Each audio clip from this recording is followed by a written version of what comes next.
So hello दोस्तों, कैसे हैं आप लोग। और हम लोग आज फिर से मिल रहे हैं, लेकिन आज हम लोग बुक रिव्यू नहीं करने वाले। आज हम लोग करने वाले हैं मूवीज का रिव्यू। क्योंकि सबसे अच्छी चीज जो होती है ना, जिसमें कि आदमी को कुछ भी सोचना नहीं होता है और सीखने को भी मिल जाता है, वो होती हैं अच्छी मूवीज। और हम लोगों ने इसका एक पार्ट ऑलरेडी कर चुके हैं, तो उसका थंबनेल यहाँ पर आ रहा होगा, वो आप जाकर के एकदम देख सकते हैं। और आप लोगों को ये समझ में आएगा कि एक्चुअल में अच्छी मूवीज हमारी जिंदगी में क्या कुछ लेकर के आ सकती हैं। चलिए चलते हैं अपनी पहली मूवी की तरफ, और पहली मूवी का नाम है शॉशैंक रिडेम्पशन। ये मूवी आई थी 1994 में। और इस मूवी में जो हमारा प्रोटोगोनिस्ट है, एंडी डुफ्रेंस, वो उसके पास में सब कुछ है। और कैसे एक ही दिन में उसका सब कुछ छिन जाता है और उसके ऊपर इल्जाम लग जाता है कत्ल का। और फिर वो जेल चला जाता है। और जेल में उसके साथ में क्या कुछ होता है, ये जानने के लिए आपको मूवी देखनी पड़ेगी। और कैसे वो उन सब चीजों का सामना करता है। उसके पास में बुद्धि भी होती है, उसके पास में पेशेंस भी होता है। और वो अपनी हिम्मत बिल्कुल भी नहीं हारता। आजकल आप लोगों ने लोग देखे ना कि लोग बहुत जरा जरा सी चीजों पर, बहुत जरा सा उनको कुछ चला जाए तो वो एक दूसरे को मार देते हैं और हिम्मत हार जाते हैं, सुसाइड कर लेते हैं। बट इस आदमी का सब कुछ चला जाता है, फिर भी ये हिम्मत नहीं हारता और फिर भी उस सिचुएशन से कैसे बाहर निकल करके आता है। ये जानने के लिए आपको ये मूवी जरूर देखनी चाहिए। और ये मूवी आपके दिमाग पर इतना गहरा छाप छोड़ जाएगी जब मूवी खत्म होगी, कि आप लोग वाकई में हैरत अंगेज हो जाएंगे और इस मूवी को और लोगों को भी रिकमेंड करेंगे। चलिए दोस्तों, चलते हैं अपनी दूसरी मूवी की तरफ, और दूसरी मूवी का नाम है the pursuit of happiness. The pursuit of happiness one of the best movies ever है। क्यों कह रहा हूं मैं ऐसा? क्योंकि इस मूवी में आपको पता चलता है कि कैसे एक इंसान, जब उसके पास में कुछ नहीं होता है ना, तो सब लोग उसे छोड़ करके जाने लगते हैं। और जब उसके पास में परेशानियां होती हैं, और खासकर जब वो एक पिता होता है, तो उसको पता चलता है कि कैसे क्या होता है एक फैमिली को सरवाइव करवाना, और कैसे क्या होती है मेहनत। हम लोगों को आज ये चीजें पता नहीं। अपने पिताजी से ये बात बोल देते हैं कि आपने मेरे लिए ये नहीं करा, आपने मेरे लिए वो नहीं करा, आप मेरे लिए कितना कम कर रहे हैं। औरों को देखिए, वो अपने बच्चों के लिए क्या क्या कर रहे हैं, उसके बच्चे को उसने ये दिया, उसके बच्चे को उसने वो दिया। बट हर पिता ना अपने बच्चे के लिए बेस्ट ही करता है। ये मूवी जब मैंने देखी थी, खासकर बहुत सारे लोग हैं जिसमें कि बीबीए प्रोग्राम्स और एमबीए प्रोग्राम्स से मूवी दिखाई जाती है, क्योंकि ये एक स्टॉक ब्रोकर के ऊपर बेस्ड है। बट आप ये मूवी से बहुत कुछ सीख सकते हैं। आप इस मूवी से सीख सकते हैं कि एक्चुअल में हार्डवर्क होता क्या है, और क्या होता है कि ना हार मानना। जब आप ये मूवी देखेंगे, तो ये मूवी आप लोगों पर एक छाप छोड़ जाएगी, और आप इस मूवी के साथ में बस खो जाएंगे। तो चलिए दोस्तों, चलते हैं अपनी तीसरी मूवी की तरफ, और तीसरी मूवी का नाम है society of the snow. Society of the snow एक ऐसी मूवी है जो कि आपको दिखाती है कि जब आपके पास में एक ऐसी सिचुएशन हो ना, एक जीने की और मरने की, तब भी आप अपनी ह्यूमैनिटी को कैसे बचा करके रख सकते हैं। तब भी आप कैसे, आपका जो ट्रू कैरेक्टर है ना, वो सामने आता है उस समय।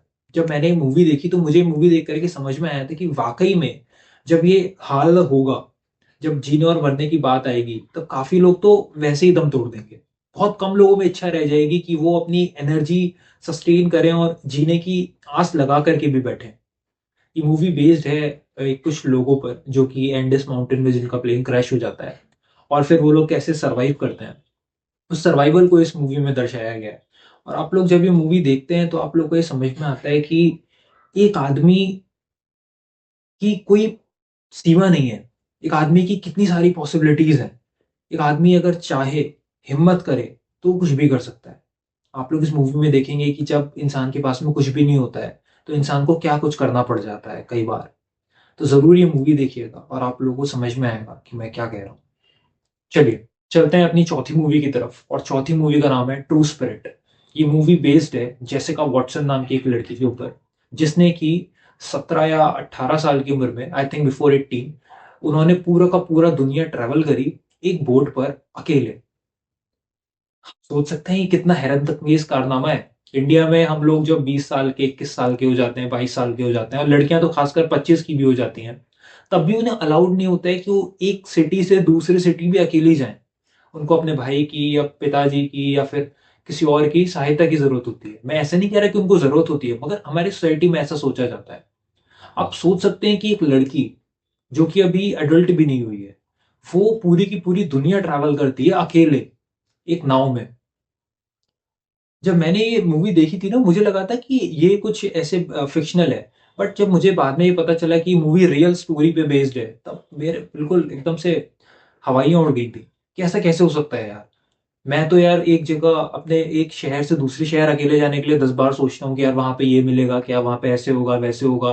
बट वो लड़की एक समुद्र में जाने के लिए तैयार है। वो लड़की पूरे के पूरे ओशन से टक्कर लेने के लिए तैयार है। क्यों? क्योंकि उसका ये ड्रीम है।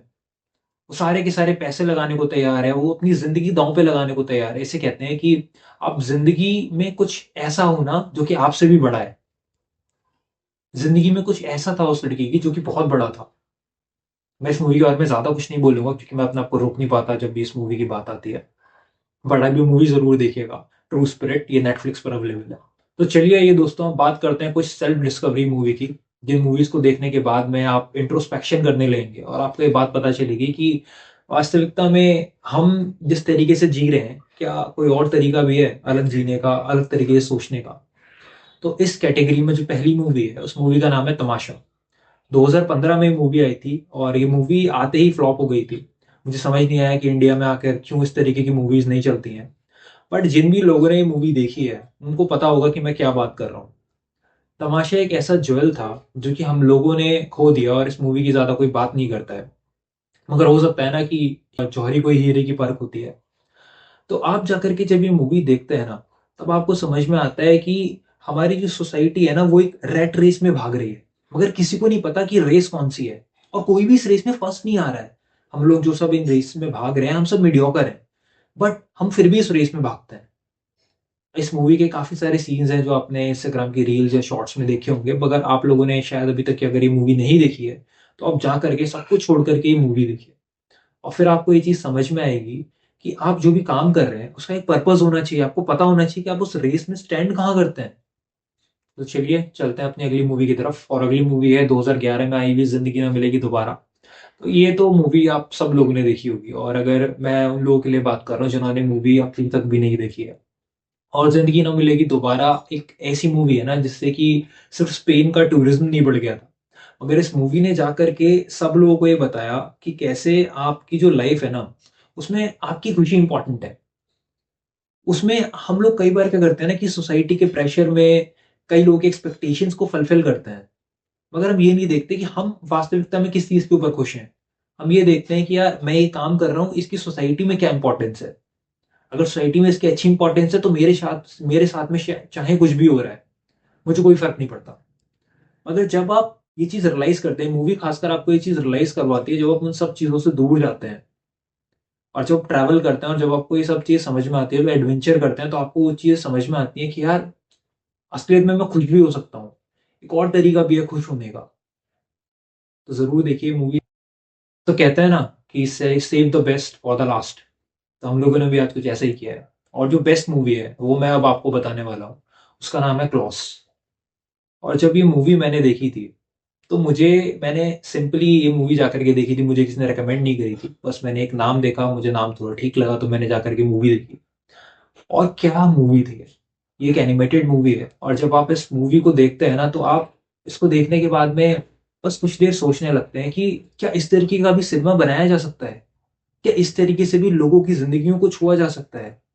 कि कॉन्सेप्ट को पर्दे पर इस तरीके से भी दिखाया जा सकता है। जब आप इस चीज को, इस मूवी को जब आप देखते हैं, तो आपको समझ में आती है लाइफ की ओवरऑल फिलॉसफी आखिर है क्या। कैसे हम कई लोगों को कई बार कितना गलत समझ लेते हैं। कैसे कई बार हम ये सोचते हैं कि शायद ये आदमी तो ऐसा ही है, अगर वो आदमी वास्तविकता में हमें नहीं पता कि उसके साथ में क्या हुआ है। कैसे हम कई बार खुद को अंडर एस्टिमेट कर लेते हैं कि हम तो एक तरीके के व्यक्ति हैं। ये मूवी जब आप देखेंगे तो आप इसका जो प्रोटोगोनिस्ट है, कैसे वो, क्या होता है वो शुरुआत में, और कैसे वो बिल्कुल एक 180 डिग्री टर्न लेकर के बिल्कुल ही दूसरा आदमी बन जाता है मूवी जब तक खत्म होती है। आप जब ये मूवी देखेंगे, और सारी की सारी मूवीज जो भी मैंने आपको रिकमेंड करी हूँ, सारी की सारी फैमिली मूवीज हैं। जाकर के उन्हें अपनी फैमिली के साथ में देख सकते हैं, अपने फ्रेंड सर्कल के साथ में देख सकते हैं। और खासकर इस मूवी को तो ज़रूर देखिएगा, इन सारी मूवीज़ को। और फिर मुझे बताइएगा कि आप लोग को ये किस तरीके की लगी ये सारी की सारी मूवीज़। तो दोस्तों, एक ऑलरेडी हम एक वीडियो बना चुके हैं इस मूवीज़ के ऊपर, वो वीडियो आपको साइड में आ रहा होगा फिर से, और आप जा करके उसको देख सकते हैं। और इसमें भी हमने बहुत अच्छी अच्छी मूवीज़ को रिकमेंड करा था, जो कि आचार्य प्रशांत ने खुद रिकमेंड करी थी। तो आप लोग जा करके वो सारी की सारी वीडियोस देख सकते हैं और इंजॉय करिए और मूवीज़ देखिए। चलिए फिर मिलते हैं हम लोग कुछ समय के बाद में। Till then take care and bye bye.